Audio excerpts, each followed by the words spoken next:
오늘은 이사야 변론 중거 19번째 시간입니다. 오늘 이사야 14장을 통하여 회복, 에덴 동산 복구에 대해서 변론해 보도록 하겠습니다. 먼저 요절을 보겠습니다. 27절인데요. 만군의 여호와께서 경영하셨은즉 누가 능히 그것을 펴하며 곳을 펴줬은즉 누가 능히 그것을 돌이키랴. 또 24절에서는 만군의 여호와께서 맹세에 가라사대 나의 생각한 것이 반드시 되며 나의 경영한 것이 반드시 이루리라. 또 26절에서는 이것이 온 세계를 향하여 정한 경영이니 이것을 열방을 하여 편손이라 하셨나니. 이걸 보면 하나님은 무수불능하시고 전지전능하신 하나님이신데 모든 것이 예정되고 작정이 되어 있다 그렇게 말씀하십니다. 더군다나 맹세했다 그랬죠.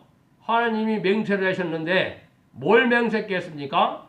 하나님이 생각하고 여기에 말씀을 변론하는 것이 반드시 그렇게 이루어지는다는 겁니다. 그래서 천지는 변화도 변할 수 없는 것이 하나님의 말씀이라는 겁니다. 이걸 미리 그렇게 말씀을 하신 겁니다. 그래서 이걸 또 이사야 10장에서도 뭐라 그랬나요? 이사야 10장에서도 하나님이 뭐가 그럼 그렇게 작정된 예언이냐 이걸 다시 한번 말씀했는데 요거를 확실히 우리가 알고 넘어가야 됩니다. 화 있을 아수르 사람이여 그는 나의 진노의 막대기요 그 손에 몽든 나의 분하니라. 이미 작정되었은즉 주 만군의 여호와께서 온 세계 중에 끝까지 행하시리라 이렇게 되어 있거든요. 오늘은 아수르와 바벨론이 이제 동시에 동원되는 건데요. 아수르도 인간 중 안에 마지막 악의 세력의 정권을 뜻했습니다. 그래서 그는 공산 정권을 뜻했고 오늘은 바벨론이라고 표현하셨는데 바벨론이라는 말은 왜 바벨론이라고 그러느냐, 영적으로 흑암의 세력이 이 교회를 완전히 황폐시킬 시절이 온다는 걸 얘기를 한 겁니다. 그러니까 지금은 상달되는지 안 되는지도 알지 못하고 예배만 드리고 있는데 상달되는 예배를 드리기가 쉽지 않은 때입니다. 그렇게 황폐된 때가 이게 바벨론이거든요. 그럼 오늘 여기서 하시고자 하는 말씀은 뭐냐? 옛날에 이스라엘 백성들이 하나님의 참된 선지의 말씀을 안 듣다가 어떻게 됐습니까? 완전히 바벨론의 포로가 되고 완전히 망했죠. 모든 성전이 다 파괴됐죠. 그리고 난 다음에는 어떻게 했어요?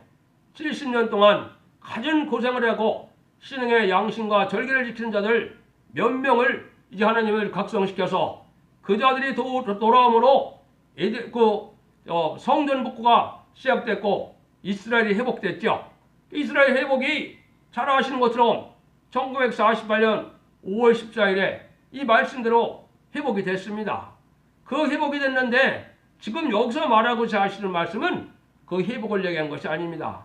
그 회복이 된 것처럼 인간 종말에 여기서 회복은 완전히 에덴 동산을 회복해서 새 시대를 주겠다는 겁니다.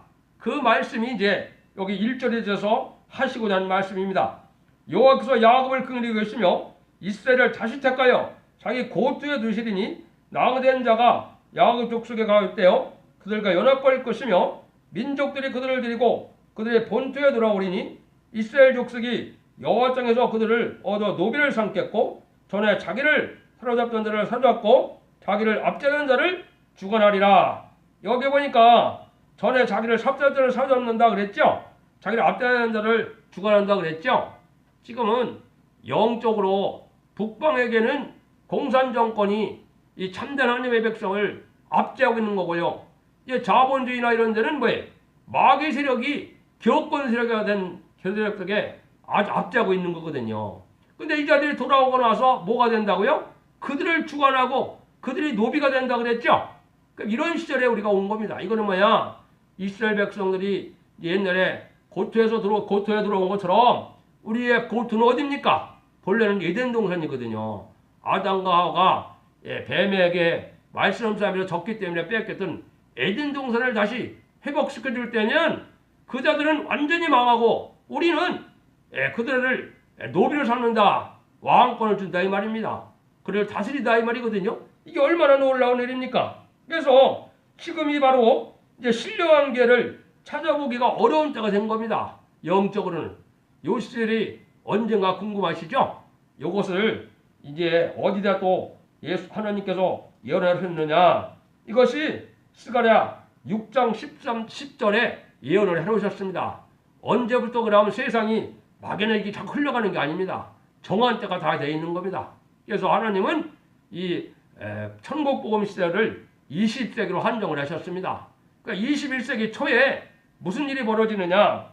여기 스가랴 6장 10절에 사로잡힌 자 중에 바벨에서 돌아온 헬대와 도베와 여다와 스바냐 아들 요시아의 집에 들어갔나니 너는 이날에 그 집에 들어가서 그들을 취하되 이런 얘기를 하셨거든요. 이게 뭐냐? 바벨론 된 그러한 황폐된 교회에서 돌아오는 들이 나타나게 된다 이 말입니다. 이거는 신앙으로 하나님이 각성을 시켜서 하느니 그러한 신앙의 연계 싸움에서 승리해서 다시 출발할 걸 얘기한 거거든요. 그런 실이 돼서 지금 준비가 돼서 그 준비가 바로 이제 첫 대계가 이루어지고 첫 대계를 통해서 이제 변론의 역사가 진행이 되는 겁니다. 그래서 이거를 지금 말씀하시고자 하는 것이 1절이 이래서 그거를 말씀하신 겁니다. 그래서 이때 음료 정권, 음료 교권에서 반드시 돌아와야만 여러분들이 새시대 복락과 휴거될 수 있는 변화 정도의 왕권을 누린다는 것을 반드시 알아야 됩니다. 그 다음에 이제 중요한 것이 오늘 한 가지 또 있거든요. 조금 이따 보시죠. 그럼 이때 이제 3절에서 7절에 보면 너희는 너희 슬픔과 공고와 및 너희 수고하는 고역에서 누우시고 안식을 주는 날에 너는 바벨론의 왕에 대하여 이 노래를 지어 이르기를 학대던 자가 어찌 그리 그쳤으며 강포한 성이 어찌 그리 패하는고. 여기가 이제 중요한 일인데요. 이게 이제 바벨론 포로 때는 이스라엘 백성들이 어떻게 됐어요? 엄청나게 고생을 많이 했죠. 고역을 많이 당했죠. 그죠? 그래서 그때 당시 바벨론 그러면 세상에서 가장 부강한 나라를 얘기한 겁니다. 세상을 자주해야 되는 나라인데 그 나라의 왕들이 아주 이제 형편없이 되었다는 겁니다. 그 사람들이 망해내는 겁니다. 이게 바벨론의 왕에 대해서 지금 계속 말씀하실 건데 이걸 지금 잘못 알아갖고 조금 이따 설명을 해드리겠지만 이걸 천사타락으로 보고 있는 어처구니 없는 지금 교계에서 이게 미혹받고 있거든요. 바벨론 왕은 지금 누가 바벨론 왕이냐? 하나님이 멸망의 대상이 되고 심판의 대상인 정권을 바벨론이라 그런 겁니다. 그 왕이 누구냐? 그게 지금으로 보면은 한국적으로 보면 현재로서는 이제 북방 공산 정권이 되는 거고 남한에는 왜 그럼 이 정권이 바벨론 정권이냐? 북방을 너무나 좋아하거든요. 이게 음료 정권이거든요. 이게 마귀 세력이거든요. 그걸 모르고 있는 거죠. 지금은 엄청난 출세를 해갖고 엄청난 자리에 있는 것처럼 느껴지거든. 그러니까 자기들보다 잘난 것이 세상에 아무도 없는 것처럼 느껴지거든. 교만이 그냥 하늘에 꽉 찬 거거든요. 그러니까 이 자들이 망할 때가 되면은 아주 형편없이 망한다는 겁니다. 그래서 어떻게 저렇게 망했느냐 이렇게 이제 말을 하게 된다 이 말이거든요. 그래서 이런 일이 있었고 난 다음에야 이제 평화로운 새 시대가 올 거를 얘기한 거거든요. 그래서 기자들이 어느 정도까지 망했느냐 여기에 보면 이제 10절 11절 이쪽에 보면 뭐라 그랬네. 네 영화가 음배에 떨어졌으며 너의 빗바소리까지로다. 구더기가 네 아래 깔림이요 지뢰가 너를 덮었도다. 이게 지금은 세상에서 가장 높은 위치에 있는 왕인데 이게 지옥에 가다 보면 지옥에서도 가장 비참 지옥에 간다. 가장 비참한 생활을 하게 될 것이다 이 말이거든요.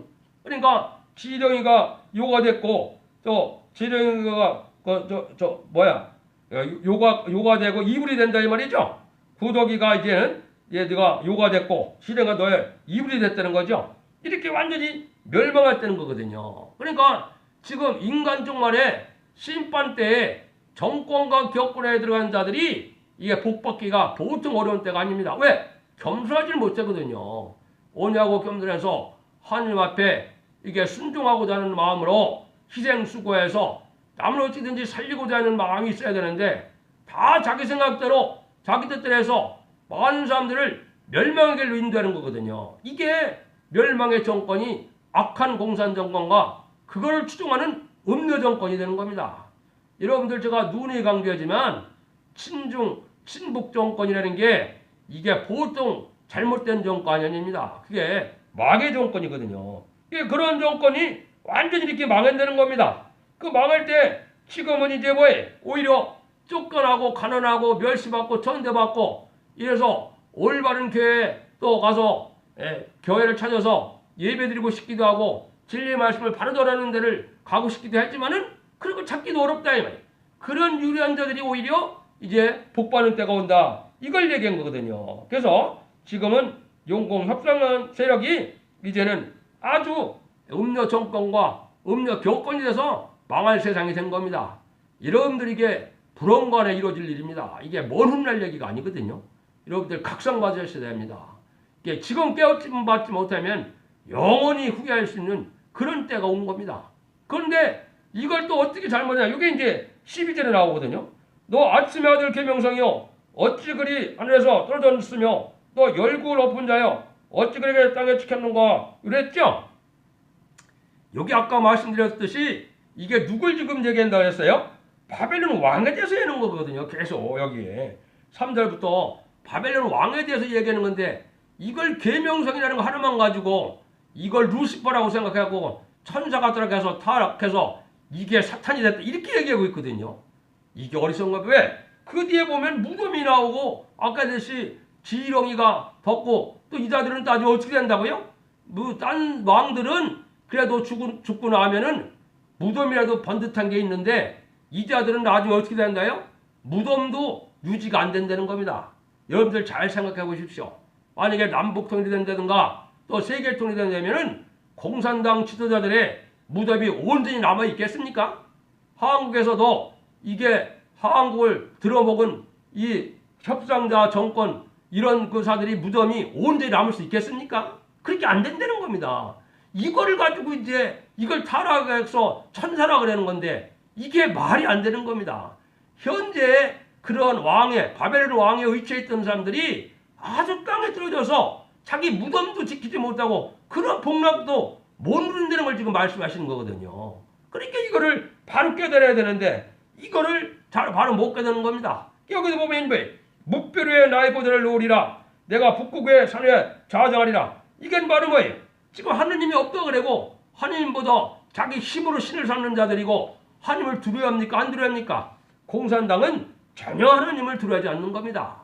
그래서 이 계명성은 물론 이게 금성이고 모닝스타 이게 예수님을 상징한 것도 맞죠? 예, 계시록 22장 16절에 분명히 본인이 말씀하시고 왕권 받은 심판주에 왕권 받은 주님을 얘기한 거거든요. 그렇지만은 여기서는 상징적으로 세상에 아주 교만한 왕 지금으로 보면 이제 소련이나 중공이나 지금 한국 쪽으로 보면 북한이나 이게 핵무기를 가지고 있으니까 아주 엄청나게 교만해졌거든요. 과학이 발달하고 이게 저 우주정거장도 가지 뭐 미사일도 쏘지 또 우주선도 올라가지 우주정거장에서 사 막 이러니까 아주 교만이 극에 달했다는 얘기거든요. 우리가 하느님을 전혀 들어오지 않는다는 거 아닙니까?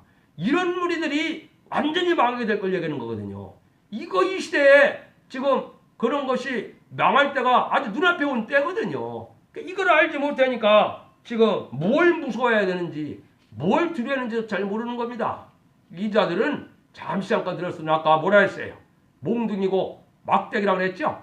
잠시 잠깐 음란법에 사치 타락한 이 교권 정권을 멸망시키게 한 하나의 뭐라고요? 막대기라 이 말입니다. 이게 하느님이 예정된 거고 이미 작정된 거고 하나님이 맹세한 거고 하나님이 끝까지 원세까지 이루겠다는 그 뜻이거든요. 예, 세상의 끝날이라는 게 바로 뭐냐? 세상에서 공산당 세력이 없어지는 게 이게 세상 끝날입니다. 공산당 세력은 회개도 어렵지만은 공산당 세력은 한 명도 못 남는 겁니다. 이게 아마겟돈 전쟁에 가약 다 끝나거든요. 그런 것들을 지금 우리에게 경고를 해서 이렇게 말씀을 하시는 거거든요.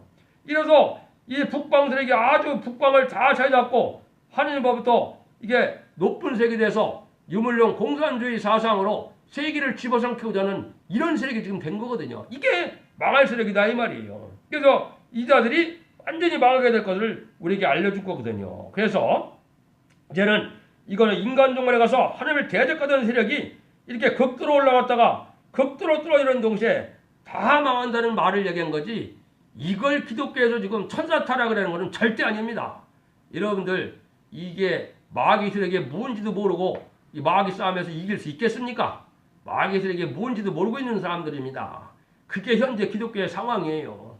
영계적으로 인간의 지식으로 이게 풀어지는 게 아니거든요. 그러니까 이걸 우리가 정확히 알고 지금 확실히 깨달아야 됩니다. 이 자들을 이제 하나님이 어떻게 한다고요? 아주 없애는데도 그냥 없애는 게 아닙니다. 여기에 보니까 내가 또 그것으로 고슴도치 구렬과 무릉덩이가 되게 하고 멸망의 비로 소지하리라 그랬죠. 하느님이 얼마나 멸망의 비로 소지하니까 한 명도 못 살는다는 얘기거든요. 물론 회개하고 노는 자들이 있기는 있죠. 회개치 않는 자들은 한 명도 못 사는. 이게 멸망의 비가 뭐냐? 이게 바로 원자탄, 수소탄을 얘기한 겁니다. 아마겟돈 때 되면 이런 일이 벌어질 거거든요. 그래서 그런 일들이 있을 것을 얘기한 겁니다. 여기는 이제 멸망의 비로만 얘기를 했지만은 딴 데는 이게 그렇게 표현 안 했거든요. 에스겔서 9장 1절 2절에서는 살육하는 기계라. 5대 강국이 살육하는 기계를 가지고 나올 것을 또 얘기를 했거든요. 그 다음에는 또 이사야 성경에는 이제 이거를 갖다가 멸망의 비라고만 그런 것이 아니고 이제는 뭐라고도 그랬느냐. 그것도 살육하는 기계도 또 나오죠. 또 이제 표현한 말씀이 있는데 그게 바로 뭐였던가요? 13장에 보면 이제 그게 나오죠. 예, 잠깐만요. 진노의 병기. 진노의 병기가 이제 온 땅을 멸한다. 이렇게 표현이 되어 있거든요. 이게 이제 나중에는 이 공산당 세력이 이 자기들이 만드는 이 원자폭탄, 소폭탄으로 다 망하는 날이 온다는 겁니다. 그게 1차적으로 망할 것이 그게 이제 북방 공산 정권이 되는 겁니다. 2차적으로 망하는 것이 이제 앞으로 3차 대대전을 거쳐서 아마겟돈 때 완전히 망하는 것이 이제 지금 소련과 중공 이 공산당 세력이고요. 이걸 지금 말씀하신 거거든요. 그래서 이렇게 해서 소돔과 고모라 같이 완전히 소유되고 멸망하게 된다. 아까도 얘기한 것처럼 24절에 보니까 이것이 어떻게 하라고요? 여호와께서 맹세하시되 내 생각한 것이 반드시 되며 나의 경영한 것이 반드시 이루리라. 내가 아수르 사람을 나의 땅에서 파하며 나의 산하라 바라에 밟으리니. 그렇죠. 이것이 온 세계를 향하여 정한 경영이며 이것을 열방을 향하여 편선이라. 여호와께서 경하였은즉 누가 능히 그것을 폐하며 그 손을 폈은즉 누가 능히 그것을 돌이키랴. 하느님이 하시는 일이기 때문에 어느 누구도 막을 수 없다는 겁니다. 이게 지금 하느님이 이 회복시킨다는 말을 가지고 말씀을 드린 거거든요. 그러니까 이걸 또 육적 이스라엘 백성 회복되는 걸 기다리면 안 돼요. 그거가 아니고 한국이 동방 역사를 하게 되면 이제 육적 이스라엘 백성부터 해서 모든 백성들이 다 회개하는 때가 오는 겁니다. 그래서 살아계신 하느님을 한국에 나타나는 것을 알게 되면 회개할 때 이때 이제 다시 남은 자를 통해 에덴 동산을 회복시키겠다는 요게 하느님이 작정된 일이라는 겁니다. 이런 일이 반드시 이루어질 걸 여기 얘기한 거거든요. 그래서 숫자지가 자꾸 말씀드리지만은 이 공산당 세력은 단순히 이게 그냥 인간의 세력이 아닙니다. 마귀 앞잡이 세력이거든요. 그리고 그거를 용납하고 좋아하는 것은 이게 음료 세력이거든요. 용서받지 못할 세력입니다. 이래서 망하게 되는 거거든요. 그걸 여러분이 지금 교권까지도 그래 놓으니까 교권이 그게 뭡니까? WCC를 용납하는 게 바로 그거거든요. WCC가 바로 공산당에서 나온 거고 공산당을 용납하고 공산당을 맹세고 나온 자들이거든요. 이것을 마귀 세력으로 해서 지금 알고가 특정을 가르고 있는 건데 그걸 알지 못하는 시절에 지금 살고 있는 것이 아주 흑암에 빠진 겁니다. 미혹받은 겁니다. 이게 청황색 말 시대고 이게 건장 얼음질 말 시대거든요. 이때가 바로 심판 때는 겁니다. 그래서 시간이 많이 가서 결론만 내리겠습니다. 하나님께서 심판기에 악의 세력을 극도로 높이는 것은 참으로 하나님만을 의지하고 남은 자가 되게 하게 하는 하나님의 모략이니 하나님의 경륜을 믿는 자는 다 하나같이 하나님의 보호 아래 남은 자가 되어 영광을 누릴 것을 목적하고 그런 교훈을 준 거니까 거기에 순종해서 마지막 복을 받으라 이 말이거든요. 그러니까 이사야 14장이 이게 엄청나게 잘못 해석하고 있는 것이고 이 뜻을 알지 못하고 있는 것이 현재 기독교 교육입니다. 그러니까 여러분들이 이 말씀을 들으시고 잘 살펴보시고 이치적인가 보고 성령님한테 기도하셔서 성령님의 깨우침을 받아서 복받는 자들이 다 되기를 예수님의 이름으로 간절히 축원드립니다.